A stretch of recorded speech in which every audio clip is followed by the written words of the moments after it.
We're going to take a little bit of time now to look at the nation that brought the northern kingdom of Israel to its end. So we're in the middle of the divided kingdom stage. Remember, we have northern kingdom, which has always had bad kings, and the southern kingdom, which has lots of bad kings, but every once in a while it has a good one, and it is following the line of David.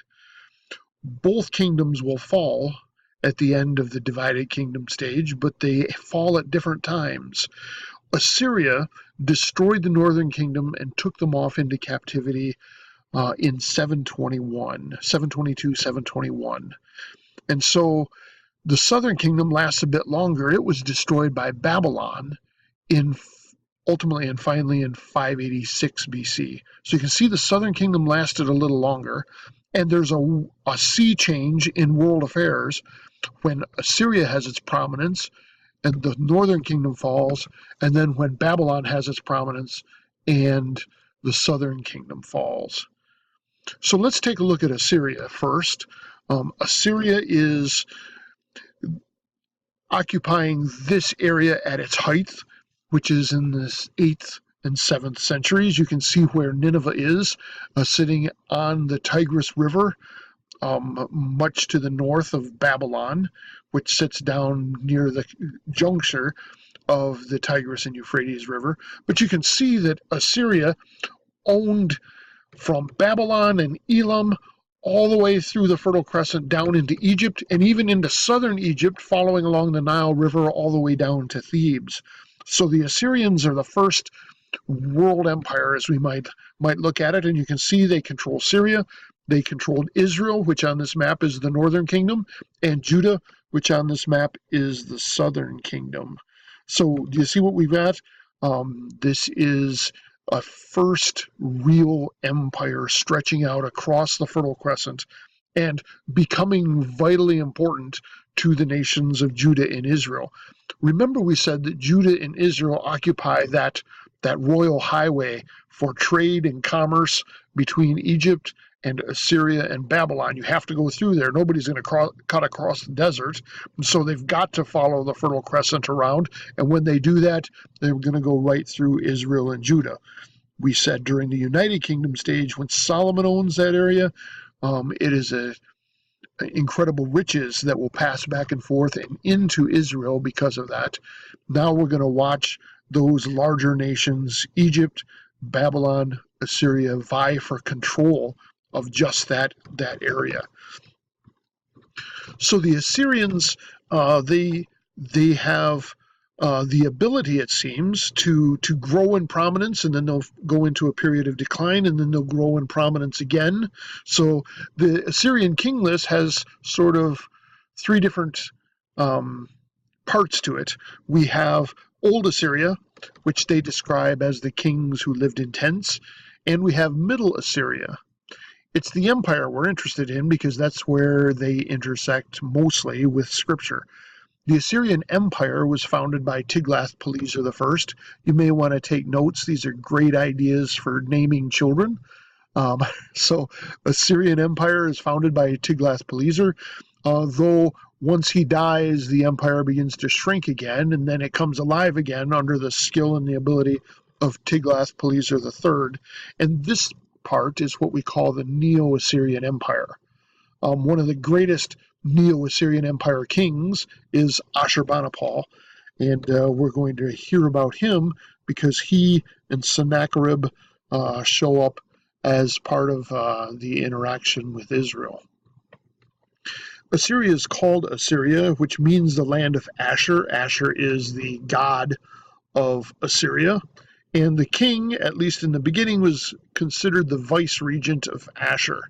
Later on, kings like Ashurbanipal become kings in their own right, but in this case, the king was the vice-regent of the god. They were big in agriculture and big in trade.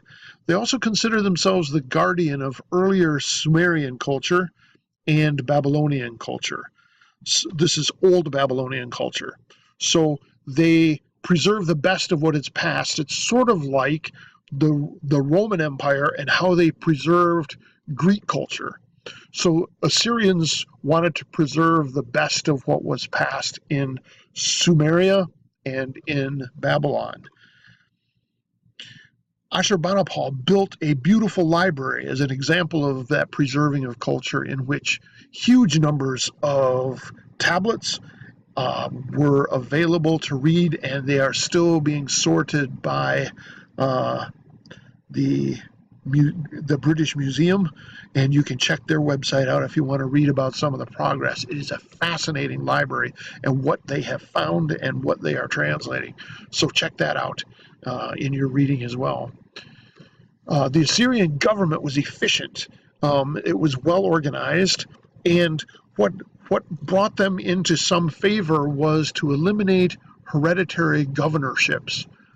In Egypt, there were governorships, and eventually the pharaoh was able to eliminate those and gather power to himself.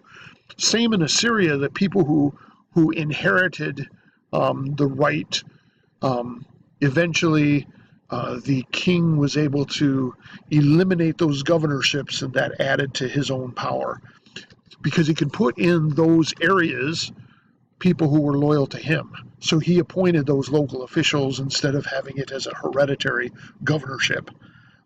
There were 3 palaces in Assyria. One was in Nineveh, the main capital.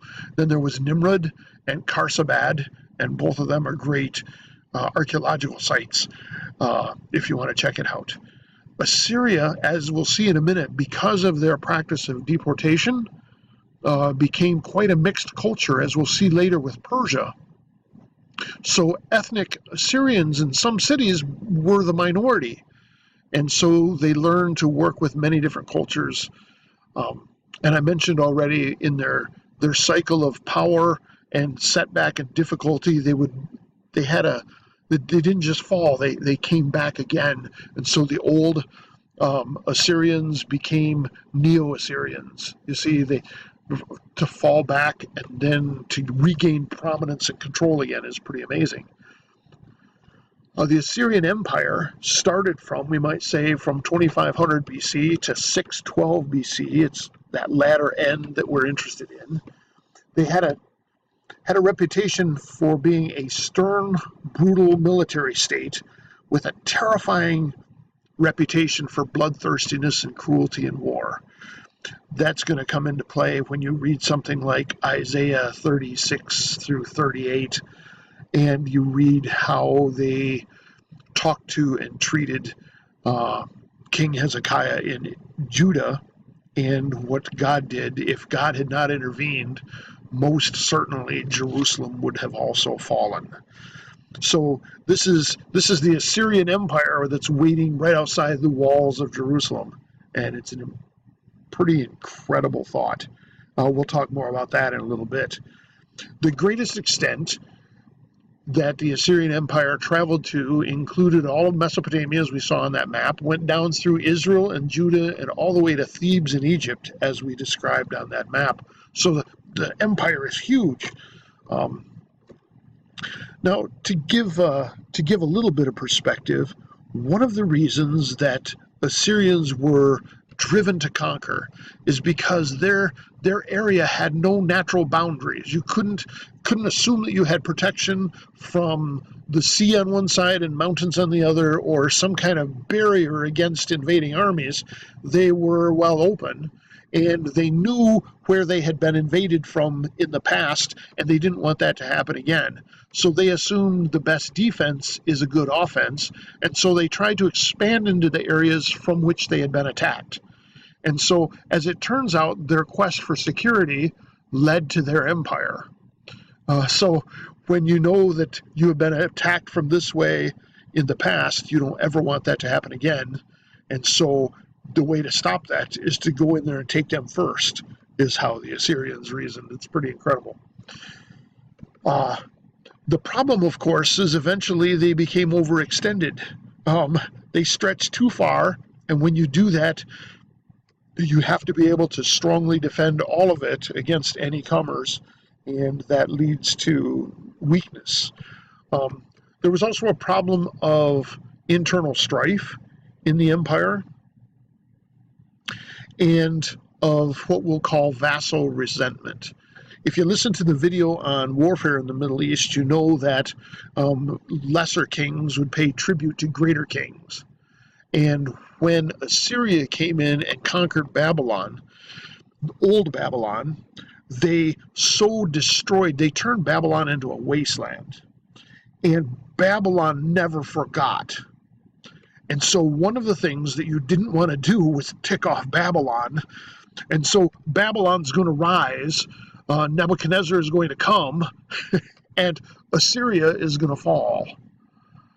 So part of this trying to be very mean in order that no one will ever dare to rise up against you actually caused resentment and caused a feeling in Babylon that if we ever gain strength again, the first place we're going to take revenge is going to be Assyria.